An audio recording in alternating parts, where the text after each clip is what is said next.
नमस्कार दोस्तों, मैं अरुण रंजन। खिसियानी बिल्ली खंभा नोचे, आपने ये कहावत तो सुनी होगी। कुछ ऐसा ही वाक़या कल दिल्ली में देखने को मिला। दिल्ली में वो घटना हुई जब कन्हैया कुमार, जो कि कांग्रेस के प्रत्याशी हैं, नई दिल्ली के जो उत्तर पूर्वी क्षेत्र है, लोकसभा क्षेत्र है, वहाँ से, और वो जो है बीजेपी के मनोज तिवारी के खिलाफ ताल ठोके हुए हैं। ऐसे में वो चुनाव प्रचार के लिए गए हुए थे। बड़ी संख्या में हुजूम थी उनके साथ में, उनके समर्थक बड़ी संख्या में वहाँ मौजूद थे। इसी बीच में एक शख्स जो है उनके समर्थक, उनके प्रशंसक के रूप में आया और माला पहनाने के नाम पे उन्हें थप्पड़ जड़ दिया। तो ये जो है, ये जो घटना हुई, एक बात तो साफ़ है कि इस घटना ने एक बात साफ़ कर दिया है कि ये सरकार अपनी जीत हासिल करने के लिए किसी भी हद तक जा सकती है। इसे एक जानलेवा हमले के तौर पे देखा जाना चाहिए, और देखा भी जा रहा है कि किस प्रकार से कन्हैया कुमार के ऊपर जानलेवा हमला हुआ, और जो जिसने मारा वो उसको किसी प्रकार का कोई पछतावा भी नहीं है। और वो जो है बीजेपी का कार्यकर्ता माना जा रहा है। वो अपने आप को एक गौरक्षक के रूप में भी प्रेज़ेंट करता है। तो ये जो चीज़ें हैं, जो चीज़ें हो रही हैं, जो घटनाएँ हो रही हैं, उससे ये बात तो साफ़ है कि ये हताशा है बीजेपी के उन नेताओं की जो जिन्हें हार का डर सता रहा है। और ऐसा ही कुछ वाक़या आपको मालूम होगा कि अभी रायबरेली में भी हुआ, जब एक पत्रकार को इसलिए पीटा गया। वो रायबरेली घटना में कुछ ऐसा हुआ कि जब रायबरेली में अमित शाह की रैली थी, उस रैली में पत्रकार कवरेज करने के लिए गया था, और उसने कुछ महिलाओं से जब बातचीत की, तो महिलाएं जो वहाँ मौजूद थी, उन्होंने कहा कि वो इस रैली में पैसे ले करके शामिल हुई, मतलब उन्हें पैसा मिला तब जो है इसमें शामिल होने के लिए आई हैं।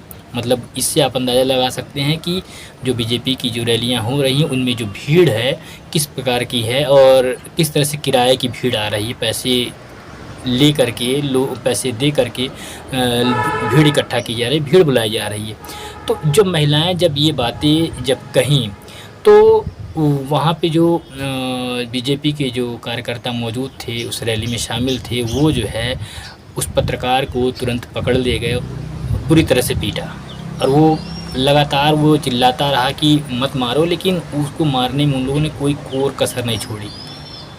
इसके अलावा एक घटना ये हो गई, इसके पहले भी एक घटना हुई। वो घटना बरेली की है। बरेली में 2 होमगार्ड्स, उन्होंने एक चौकीदार को इसलिए पीट दिया कि वो जो है बीजेपी को वोट नहीं देना चाहता था या उसका समर्थक नहीं था। दरअसल घटना के बारे में जो चीज़ें सामने आई हैं कि जो बरेली तहसील है, वहाँ पे 2 होमगार्ड्स मौजूद थे। वो जो है चुनावी चर्चा चल रही थी। उस चुनावी चर्चा के दौरान उनका कहना था कि जो बीजेपी सरकार जो राशन दे रही है गरीबों को, मुफ्त राशन, वो मुफ्त राशन पाने के बावजूद जो बीजेपी को वोट नहीं देते हैं, तो उनके लिए उन्होंने जो है बहुत गलत शब्दों का उपयोग किया। वहाँ पे जो मौजूद चौकीदार था, जो कि थाने में वहीं भी पदस्थ था, वो जो है वो सुन रहा था ये सब वाक़या, और जब वो ये सुना तो वो जो है उनके पास आया चौकीदार, और उनसे ये चीज़ कहा कि आप लोग ये गलत कह रहे हैं कि भाई जो मुफ्त राशन दिया जा रहा है वो सरकारी योजनाओं की है, और सरकारी योजनाएं जो है, सरकारी योजनाओं पर सबका अधिकार है, और मत देने का अधिकार उस व्यक्ति को है। सबके अपने अपने अधिकार हैं, सबके अपने अपने क्षेत्र हैं। वो किसको वोट देना चाहता है, ये व्यक्ति विशेष का जो है उसके ऊपर डिपेंड करता है। किसी को बाध्य नहीं किया जा सकता।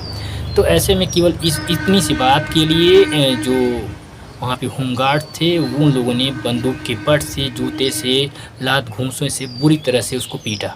तो ये जो चीज़ें लगातार जैसे जैसे चुनाव नज़दीक आ रहा है और ऐसी ऐसी वारदातें सामने आ रही हैं, तो एक बात तो ये एकदम स्पष्ट हो जाती है कि ये पूरी तरह से बीजेपी की बौखलाहट है, जो लोगों को जो है अपनी दमनकारी नीतियों से दबाने के लिए पूरा प्रयास करने में जुट गई है। वो साम दाम दंड भेद हर तरीके से इस चुनाव को जीतने में लगी हुई है।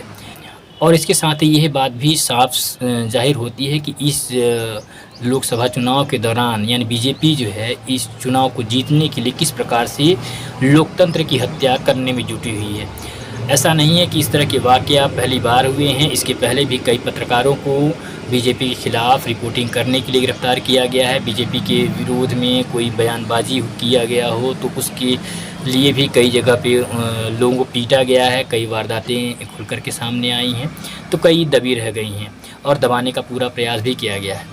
तो जो घटनाएँ लगातार हो रही हैं, एक बात तो एकदम साफ़ है कि जैसे-जैसे लोकसभा चुनाव अंतिम चरण की ओर जा रहा है, वैसे-वैसे बीजेपी की बौखलाहट बढ़ रही है और उनकी नींद उड़ी हुई है और वो किसी प्रकार से वो अपने हाथ से सत्ता जाने नहीं देना चाहते हैं। और इंडिया गठबंधन की जो मजबूती जो दिख रही है, उससे हर बीजेपी का नेता डरा हुआ है, क्योंकि उन्हें ये डर है कि अगर कांग्रेस बनती है, अगर कांग्रेस की सरकार आती है तो उनके खिलाफ एक्शन होना तय है, क्योंकि कई ऐसी चीज़ें हैं, कई ऐसे करप्शन के मामले हैं, कई ऐसी रेप की वारदातें हैं जिसमें बीजेपी के नेता, बीजेपी कार्यकर्ता सहित कई लोग, उनके समर्थक कई ऐसे हैं जो शामिल हैं जिनके ऊपर अब तक एक्शन नहीं हुआ है। अगर इंडिया गठबंधन की सरकार बनती है तो उनके ऊपर एक्शन होना तय है, वो चाहे किसी भी रूप में हो।